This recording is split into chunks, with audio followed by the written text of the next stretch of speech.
হঠাৎ করে এডিসি আমাকে বলতেছে, হুজুর আল্লামা সাঈদীকে ফাঁসি দিলে দেশের কি অবস্থা হবে।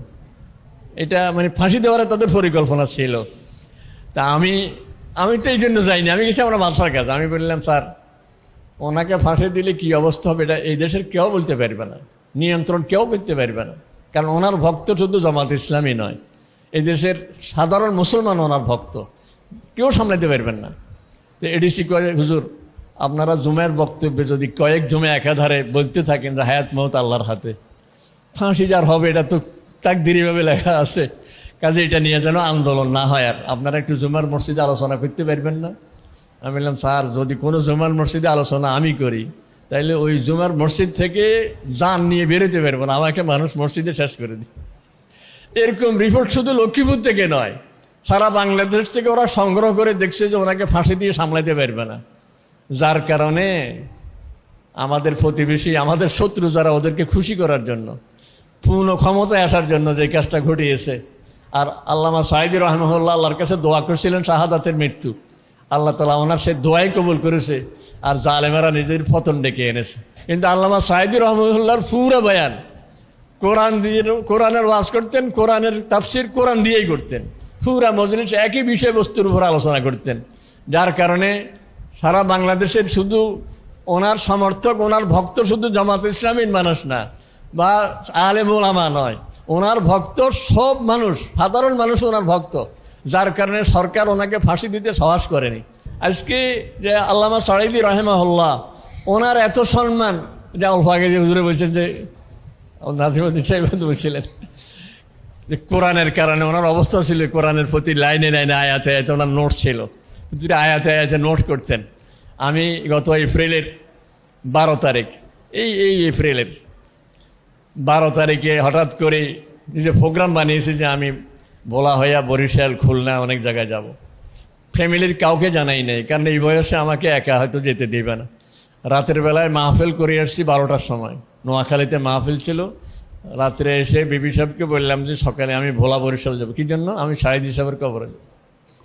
কারণ জানাজা তো যেতেই পারি নাই, লক্ষ্মীপুর একটা গায়েবী জানাজা পড়বো সেটাও পারিনি, নিজের মনের আবেগ রয়ে গেছে। তো রাতে সন্ধ্যার আগে গিয়ে পৌঁছে বরিশাল ছিলাম। ওখানে শেখ লুৎফুর রহমানের নামে একটা মাদ্রাসা আছে, এটা হলো ওই বরিশালের এক লুৎফুর রহমান, ওনার নামে। তো ওইখানে রাত্রে ছিলাম, এক মাদ্রাসার গেস্ট রুমে ছিলাম। সকালবেলায় আমি ফিরোজপুরে সাঈদী রাহিমাহুল্লাহর কবরে গেছি। তো ওখানে আমাদের পুরান ছাত্ররা মিলে কিভাবে খবর পেয়ে ওরা সব জড়ো হয়ে গেছে। গিয়ে দেখলাম মাশাআল্লাহ দৈনিক আমার মনে হয় 1000 মানুষ কবর জিয়ারত করতেছে ওনার। সারা দেশ থেকে মানুষ, আলেম ওলামারা আসতেছে ওনার কবর জিয়ারতের জন্য। ওখানে দাঁড়ায় চোখের ফানিয়া ধরে রাখতে পারেনি। আল্লাহ তাআলা ওনার ইজ্জত কত বাড়াইয়া দিচ্ছে।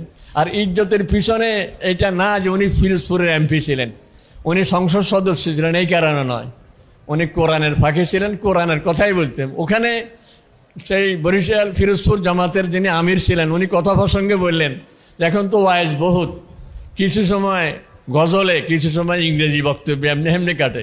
কিন্তু আল্লামা সাঈদী রহমাহুল্লাহর পুরো বয়ান কোরআন দিয়ে, কোরআনের ওয়াজ করতেন, কোরআনের তাফসির কোরআন দিয়েই করতেন, পুরা মজলিস একই বিষয়বস্তুর উপর আলোচনা করতেন। যার কারণে সারা বাংলাদেশের শুধু ওনার সমর্থক, ওনার ভক্ত শুধু জামাত ইসলামীর মানুষ না বা আলেম ওলামা নয়, ওনার ভক্ত সব মানুষ, সাধারণ মানুষ ওনার ভক্ত। যার কারণে সরকার ওনাকে ফাঁসি দিতে সাহস করেনি। আমি লক্ষ্মীপুর ডিসি অফিসে একটা কাজে, আমি জানতাম না ভিতরে কি মিটিং চলছে। আমি যাওয়ার পরে সিএডিসির বলতেছে ভিতরে একটা গোপন মিটিং চলতেছে, আপনি বাইরে ওয়েট করেন।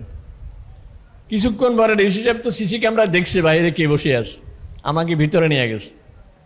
গিয়ে দেখে যে র্যাব, বিজেপি, সে তারপরে আর্মির লক্ষ্মীপুরের দায়িত্বে যে ছিল সে, এসপি, ডিসি সব। হঠাৎ করে ডিসি আমাকে বলতেছে, হুজুর আল্লামা সাঈদীকে ফাঁসি দিলে দেশের কি অবস্থা হবে। এটা মানে ফাঁসি দেওয়ার তাদের পরিকল্পনা ছিল।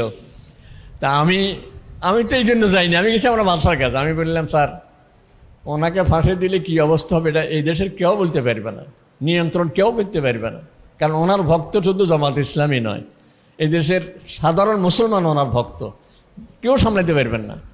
তো এডিসি কয়ে, হুজুর আপনারা জুমের বক্তব্যে যদি কয়েক জমে একাধারে বলতে থাকেন যে হায়াত মওত আল্লাহর হাতে, ফাঁসি যার হবে এটা তো তাকদীরিভাবে লেখা আছে, কাজে এটা নিয়ে যেন আন্দোলন না হয়। আর আপনারা একটু জুমার মসজিদে আলোচনা করতে পারবেন না? আমি বললাম, স্যার যদি কোনো জুমার মসজিদে আলোচনা আমি করি তাইলে ওই জুমার মসজিদ থেকে জান নিয়ে বেরোতে পারবো না, আমাকে মানুষ মসজিদে শেষ করে দিই। এরকম রিপোর্ট শুধু লক্ষ্মীপুর থেকে নয়, সারা বাংলাদেশ থেকে ওরা সংগ্রহ করে দেখছে যে ওনাকে ফাঁসি দিয়ে সামলাতে পারবে না, যার কারণে আমাদের প্রতিবেশী, আমাদের শত্রু যারা, ওদেরকে খুশি করার জন্য, পূর্ণ ক্ষমতায় আসার জন্য যে কাজটা ঘটিয়েছে। আর আল্লামা সাঈদী রহমাহুল্লাহ আল্লাহর কাছে দোয়া করছিলেন শাহাদাতের মৃত্যু, আল্লাহ তাআলা ওনার সে দোয়াই কবুল করেছে, আর জালেমেরা নিজেদের পতন ডেকে এনেছে। আমরা ওই পথ ধরে ইনশাআল্লাহ কোরআনের কথাই বলে যাবে ইনশাআল্লাহ, রাজি আছি না? কোরআনের পথেই থাকবে ইনশাআল্লাহ, রাজি আছি তো?